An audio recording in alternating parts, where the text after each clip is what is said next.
नमस्कार। आज मी बनवणार आहे हॉटेलसारखे नान।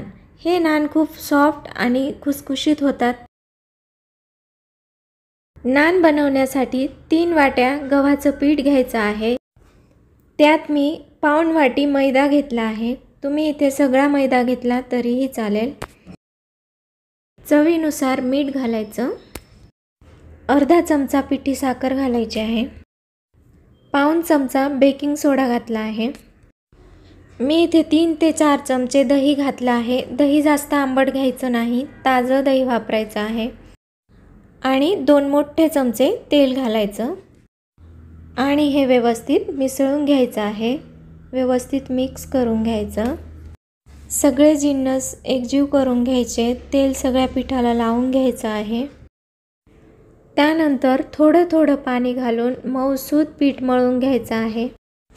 तुम्ही नुसतं गव्हाचं पीठ वापरलं तरीही चालेल किंवा नुसता मैदा वापरला तरीही नान खूप छान होतात। गव्हाच्या पिठात थोडा मैदा घातला तर टेक्स्चर खूप छान येतं, त्यामुळे मी थोडासा मैदा घातला आहे।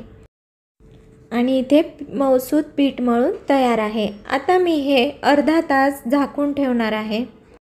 अर्ध्या तासाने पीठ छान मुरतं आणि नान खूप छान होतात।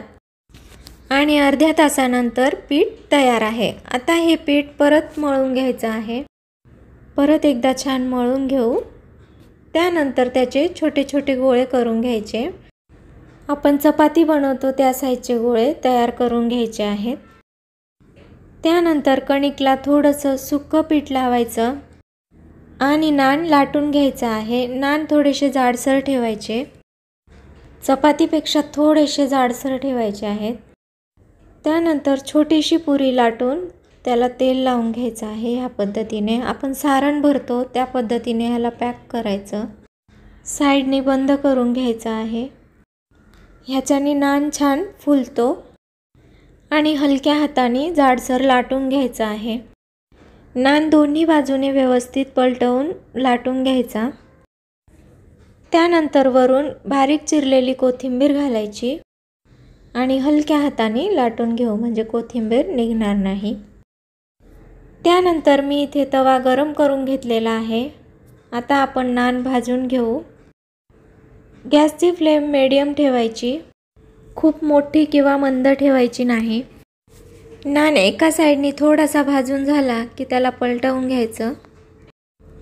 त्यानंतर वरून तेल, तूप किंवा बटर घालायचं आणि व्यवस्थित लावून घ्यायचं आहे। दुसऱ्या बाजूनी पण नान थोडासा भाजून झाला की नान पलटवून घ्यायचं। त्यानंतर वरून तेल किंवा तूप किंवा बटर घालायचं आहे। नान अगदी खरपूस भाजायचा। गॅसची फ्लेम मीडियम ठेवली तर नानचा कलर खूप छान येतो, खरपूस आणि खमंग भाजला जातो। आता आपण दुसऱ्या बाजूनेही भाजून घेऊ। नानचा कलर खूप छान आला आहे। ह्या पद्धतीने दोन्ही साइडने खरपूस नान भाजून झाला आहे। ह्या पद्धतीने नान खूप सॉफ्ट होतो। नक्की करून पहा। रेसिपी आवडली असेल तर लाईक करा, शेअर करा, कमेंट करा आणि सबस्क्राईब करायला विसरू नका। धन्यवाद।